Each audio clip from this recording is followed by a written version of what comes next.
Yon, mapagpalang araw po sa atin lahat. Luto naman tayo ng lumpiang toge. Request ni Mrs. yan, kaya kailangan dapat natin sarapan. Bali yan yung mga main ingredients natin. Cabbage, carrots, toge, at saka pambalot. Tapos igigisa lang natin yung carrots. Ayan, tapos isunod na natin yung repolyo. Tapos maglalagay din tayo ng pamintang durog. Ayan. Yan, ikiwar-kiwar lang hanggang lumambot. Tapos naglagay din tayo ng onion, garlic powder. Tinatamad na ako maghiwa. Ayan, tapos nilagay na natin yung toge. Siguro 1 to 2 minutes luto na yan. Tapos isasalang na natin sa strainer para lumabas yung tubig niya. At naglagay din pala ako ng 2 kutsarang toyo para pandagdag lasa natin. Tapos pag naset aside na natin, palalamigin muna natin ng mga 10 minuto.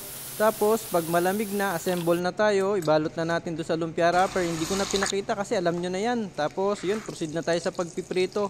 Bali mabilisan lang yan, 2 to 3 minutes, luto na yan. Pag golden brown na, ayan na, ganyan na yung itsura. Paalam!